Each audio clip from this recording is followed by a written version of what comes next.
जय हिंद, नमस्कार। इस वीडियो में हम बात करेंगे बायोलॉजी के कुछ इंपॉर्टेंट क्वेश्चन के बारे में, जो कि सभी कॉम्पिटिटिव एग्ज़ाम के लिए रहने वाली है। बैंक, एसएससी, रेलवे जो भी हो, सभी कॉम्पिटिटिव एग्ज़ाम के लिए रहने वाली है। तो वीडियो शुरू करते हैं। सबसे पहले देखते हैं पहले प्रश्न के साथ। सबसे पहला प्रश्न है जो मानव शरीर में कह रहा है, जो रक्त परिसंचरण की खोज किसने की थी? Who discovered blood circulation in humans? मानव शरीर की खोज के बारे में पूछ रहा है। जैसे कि अगर हम पाश्चर कह रहा है, यानी कि ये लुई पाश्चर है। तो लुई पाश्चर जो है, जो दूध के संबंधित जो था, दूध का कंजर्वेशन पे वो दिए थे लुई पाश्चर। डार्विन की बात करें तो डार्विन दिए थे आपका। डार्विन के सिद्धांत जो है, इसे डार्विन के सिद्धांत को डार्विनवाद कहा गया। ये जीवों के संबंधित जो है अपना थ्योरी दिए थे। फिर मेंडल की बात करें तो मेंडल जो है आपका अनुवांशिक का जनक कहा जाता है। अनुवांशिक संबंधित थ्योरी को दिए थे। तो बच जाता है ऑप्शन ए इसका सही आंसर हो जाएगा। जो मानव शरीर में रक्त परिसंचरण की खोज किसने की थी? तो वो की थी विलियम हार्वे। ये रक्त परिसंचरण की खोज की था। अगर रक्त परिसंचरण की बात करें, ये कितने प्रकार की होती है? तो दो प्रकार की हो जाती है। एक होता है ओपन, यानी कि ओपन सर्कुलेटरी सिस्टम से कहते हैं। एक होता है क्लोज सर्कुलेटरी सिस्टम।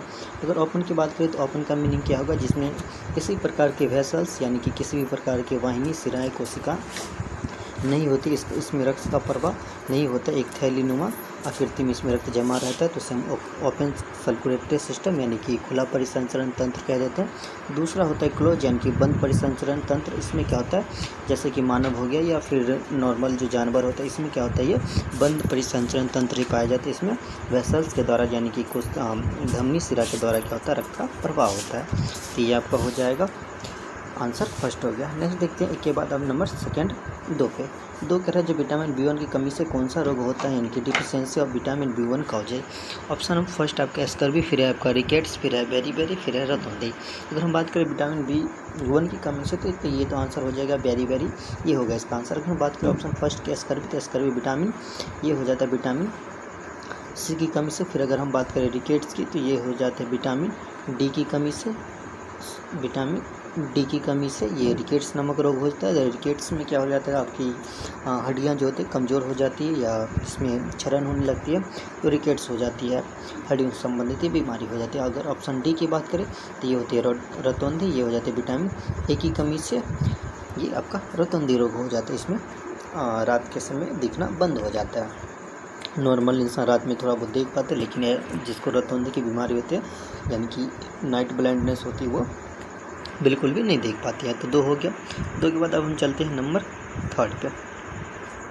थर्ड है आपका क्वेश्चन नंबर थर्ड कह रहा है, जो मुख्य HIV मुख्यतः किस पर आक्रमण करता है, यानी कि HIV जो वायरस है वो किस पे अटैक करता है। ठीक है, ये पूछ रहे हैं, यानी कि HIV मेनली अटैक्स विच सेल्स, किस सेल पे अटैक करता है। ऑप्शन फर्स्ट आपका RBC, फिर है प्लेटलेट्स, WBC, फिर आपका न्यूरॉन्स है। ठीक है, अगर हम बात करें RBC की, तो ये ब्लड का एक प्रकार हो जाता है। RBC के अगर हम जीवन काल की बात करें तो 120 दिन तक ये जीवित रहता है। उसके बाद ये स्प्लीन, यानी कि पीलिया में जानकर इनकी मृत्यु हो जाती है। ठीक है, ये ब्लड का एक पार्ट हो जाता है।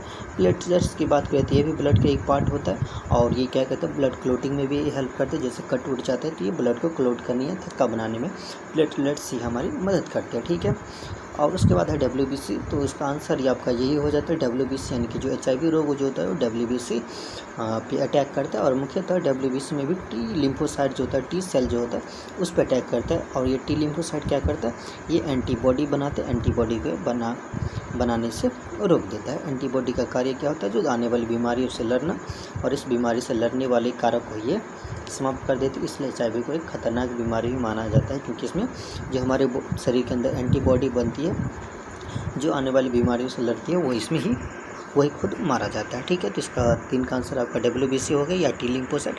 नेक्स्ट चलते हैं नंबर 3 का नंबर 4। नंबर 4 ये है जो डार्विनवाद, यानी कि क्या है, जो किससे संबंधित है, तो ये डार्विनवाद की बात हो गया। तो ये आपका विकासवाद से संबंधित है। जो विकासवाद जो है वो डार्विन के द्वारा दिया गया सिद्धांत था। डार्विन जी एक सिद्धांत दिया था। ठीक है, अगर हम बात करें अनुवांशिकता को, तो आगे हम जस्ट पढ़े, मेंडल हो जाता है अनुवांशिकता का जनक। कोशिका के बारे में बात कर ले तो कोशिका के बारे में क्या कह सकते हैं, जो शरीर जो होता है, कोई भी शरीर होता है कोशिका का ही बना होता है। ये कोशिका जो होता है शरीर का फंडामेंटल या मूलभूत इकाई कहते हैं, इसको फंडामेंटल यूनिट कहते हैं। अब आगे रोग की बात, तो रोग ऐसा कुछ है नहीं ऑप्शन में इसके बारे में नहीं बात करेंगे। नेक्स्ट आप देखते हैं 4 के बाद option 5। Question number 5। Question number 5 का जो लाइकेन किन दो जीवों का सहजीवी संबंध होता है। अगर हम लाइकेन की बात करें तो लाइकेन क्या होता है, दो जीवों के बीच के सहजीवी संबंध होता है। और वो दो जीव कौन सा है, तो शैवाल और कवक। हाँ, ये ऑप्शन नंबर ए आपका हो जाएगा, एल्गी और फंगी। शैवाल और कवक के बीच की ये क्या होता है, लाइकेन सहजीवी संबंध होता है। ये होगा। अगर लाइकेन के बारे में और हम बात करें तो ये वायु प्रदूषण के सूचक होते हैं। SO2 नमक जहाँ पे वायु प्रदूषण हो जाती है वहाँ पे लाइकेन का विकास नहीं होता है। तो इससे हम ये पता करते हैं जो यहाँ पे वायु प्रदूषण हुआ है, SO2 की जो आपका मात्रा बढ़ जाती है। तो कह रहा था क्वेश्चन जो लाइकेन सहजीवी है, तो ये शैवाल और कवक के बीच की सहजीवी संबंध है। नेक्स्ट आप देखते हैं 5 के बाद नंबर 5 के बाद नंबर 6। और बाकी अगर ये बात कर ले जो शैवाल की अध्ययन को हम क्या कहते हैं, तो शैवाल के अध्ययन को फाइकोलॉजी कहते हैं। वही फंगी के अध्ययन की बात करें यानी कवक के अध्ययन को क्या कहते हैं, तो उसको माइकोलॉजी कहते हैं। ये आपका हो जाता है। हम देखते हैं नंबर 6। नंबर 6 कह रहे जो नाइट्रोजन स्थिरीकरण में कौन सा जीवाणु सहायक है, यानी कि which bacteria help in nitrogen fixation. Nitrogen fixation में कौन सा हेल्प करता है, तो सबसे पहला है लैक्टोबैसिलस। लैक्टोबैसिलस की अगर हम बात करें तो ये दूध से दही बनाने का कार्य करता है। ये दूध में पाया जाता है, ये दूध से दही बनाने का कार्य करता है कौन, लैक्टोबैसिलस। अगर हम फिर आगे बात करें सेकेंड ऑप्शन राइजोबियम, तो ये आपका हो जाता है नाइट्रोजन फिक्सेशन में ये हेल्प करते हैं। ये मुख्यतः क्या होता है, जो दलहनी जो पौधा होता है उसकी जो जड़ होती है, रूट, उसमें जो जड़ के रूट जो होते हैं उसी रूट में ये नोड एंटीनोड के में यानी कि जो गांठें होती है उसमें ये पाई जाती है। और ये वहाँ पे क्या करता है, नाइट्रोजन फिक्सेशन का कार्य करता है। नाइट्रोजन को नाइट्रेट्स में बदलने की कोशिश करते हैं, ठीक है, नहीं कार्य करता है। फिर अगर हम बात करें इकोलाई की, तो ये हमारे बॉडी के अंदर ही बरियात जो होती है, लार्ज इंटेस्टाइन होते हैं, उसमें पाया जाता है इकोलाई। फिर विब्रियो ये वायरस हो जाता है। फिर अगर नंबर 6 के बाद अगर हम बात करें तो इसका आंसर हो गया बी। अगर नंबर 6 के बाद अगर हम बात करें नंबर 7, तो नंबर 7 में माइटोकॉन्ड्रिया में कौन सा पदार्थ पाया जाता है। ऑप्शन फर्स्ट है केवल RNA, ऑप्शन सेकंड है केवल DNA, और ऑप्शन सी है DNA एवं RNA दोनों, और नंबर डी है कोई नहीं। ऐसा क्वेश्चन कभी पूछा जाता है और पूछा जा भी सकता है। इसमें अगर हम बात करें जो माइटोकॉन्ड्रिया में, तो माइटोकॉन्ड्रिया में आपको DNA और RNA दोनों की बात नहीं करके हम बात करेंगे जो इनमें केवल DNA पाई जाती है। DNA भी पाई जाती है और प्लस में इसमें जो है इसका एक केंद्रक जो होता है, इसमें केंद्रक भी पाया जाता है। और एक क्या कहते हैं DNA की बात करके हम चलेंगे जो माइटोकॉन्ड्रिया में ये हम लेके चलेंगे जो माइटोकॉन्ड्रिया क्या होता है, इसमें अपना खुद का DNA पाया जाता है और एक राइबोसोम। केंद्र की बात नहीं करेंगे, केंद्र तो पाया जाता है, राइबोसोम होती है। राइबोसोम पाया जाता है जो प्रोटीन का निर्माण करता है। तो माइटोकॉन्ड्रिया जो होते हैं उसमें DNA भी खुद का रहता है, राइबोसोम भी पाया जाता है। यहाँ पे हम केवल DNA करके चलेंगे जो माइटोकॉन्ड्रिया में केवल DNA पाई जाती है। नंबर 7 के बाद हम बात करते हैं नंबर 8 पे। नंबर 8 कह रहा है जो क्लोरोफिल में कौन सी धातु पाई जाती है, इनके which metal is present in chlorophyll. तो क्लोरोफिल हम जानते हैं जो पौधे में जो हरा भाग होता है उसे हम क्लोरोफिल कहते हैं। इनके पत्ती में पाया जाता है या थोड़ा बहुत तना में भी पाया जाता है। तो ये क्लोरोफिल होता है जो पौधे में भोजन निर्माण करने में सहायता करती है। अगर हम बात करें जो क्लोरोफिल में पाया क्या जाता है, तो ऑप्शन पहला कह रहा है आयरन, दूसरा कह रहा है मैग्नीशियम, तीसरा कह रहा है कैल्शियम, चौथा कह रहा है सोडियम। इसमें आपको सीधा याद रखना इसमें magnesium. Option number B magnesium जो होता है, क्लोरोफिल में मैग्नीशियम पाया जाता है। नेक्स्ट अगर हम बात करें क्लोरोफिल में मैग्नीशियम पाया जाता है ये समझ लीजिए। अगर नेक्स्ट बात करें 8 के बाद नंबर 9, तो 9 कह रहा है जो मनुष्य में निषेचन कहाँ होता है, तो निषेचन की बात करें यानी कि जो फर्टिलाइजेशन होता है ये कहाँ पाया जाता है, तो ऑप्शन आपका कह रहा है गर्भाशय, अंडाशय और फ्लोपियन ट्यूब है, फिर योनि है। मनुष्य से यहाँ मीनिंग है जो मादा के अंदर यानी किसी फीमेल के अंदर जो है निषेचन कहाँ होता है, मानव के अंदर, मादा के अंदर।